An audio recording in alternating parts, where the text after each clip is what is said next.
오늘은 대한민국 19대 대통령을 선출하는 날입니다. 부차개헌 이후 직선제로 치러지는 최초의 대통령 보궐선거. 그 시작은 지난 겨울 광장이었습니다. 1960년 평범한 시민들이 광장으로 향했던 이유가 있습니다. 초대 대통령이 네 번째 집권을 노린 1960년 3.15 부정선거 때문이었습니다. 이거야, 이거. 승리의 부인.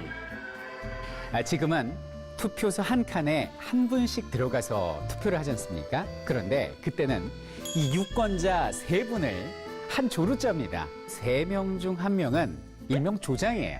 경찰이랄지 공무원, 여당 당원이 이 조장이 돼서 유권자들이 여당 후보를 찍는지 지켜보는 거죠. 이 개표 과정에서도 기상천외한 방법들이 동원이 됩니다. 이 야당 참관인을 이 개표장에서 내쫓거나 이 수면제를 탄 닭죽을 먹이고 이미 개표를 하는 일명 닭죽 개표. 개표 중에 전기를 끊어버립니다. 그리고 표를 세는 이런 올빼미 개표가 이루어졌는데요. 경상남도 마산의 학생들은 이에 항의하는 시위를 일으키게 됩니다. 당시 시위에 참여한 학생이 경찰이 쏜 최루탄을 눈에 맞고 숨지게 되는 사건이 벌어지는데요. 이 학생이 바로 마산상고 1학년 김주열 학생이었습니다. 시민들은 분노하게 됩니다.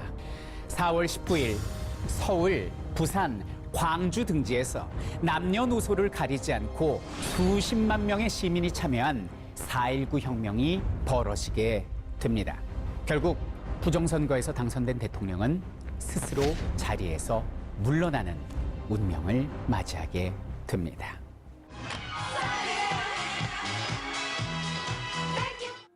자, 그로부터 27년 후 세상은 달라졌습니다. 이제 새로운 대통령을 선출하는 시기가 왔는데요. 당시 국민들의 염원은 그랬습니다. 이번 대통령부터라도 우리 국민들의 손으로 직접 뽑을 수 있게 해달라 직선제 개헌을 요구하기 시작했죠.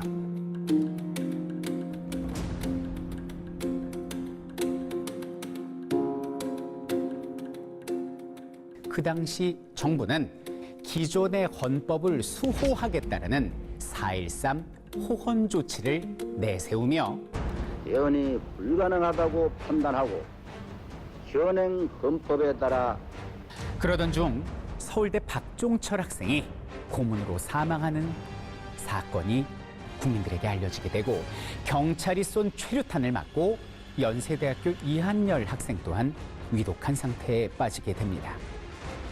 학생들이 앞장서고 시민들이 함께해서 광장으로 향하게 됐고 바로 이것이 1987년 6월 민주항쟁의 시작이었던 것입니다.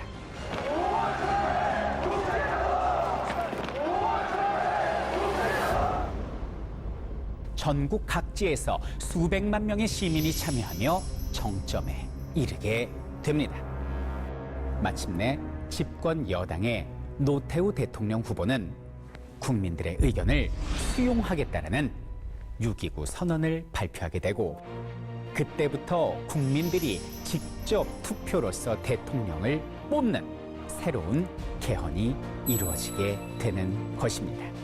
두 번의 민주화운동, 4.19 혁명과 6월 항쟁은 작은 투표용지 한 장을 지키기 위해서 시작이 되었습니다. 건국 이후 지금까지 우리에게는 11명의 대통령이 있었죠. 하지만 진정한 역사 속의 승리는 그들이 아닌 우리 국민이 이루어 왔습니다. 역사의 흐름을 바로잡기 위해서 우리 국민은 늘 하나가 되었습니다. 내일부터 새롭게 시작될 우리 대한민국, 더 나은 세상을 위해서 우리 모두가 힘을 합한다면 오늘의 우리의 모습은 또다시 위대한 승리의 역사로 후손에게 널리 기록될 것입니다.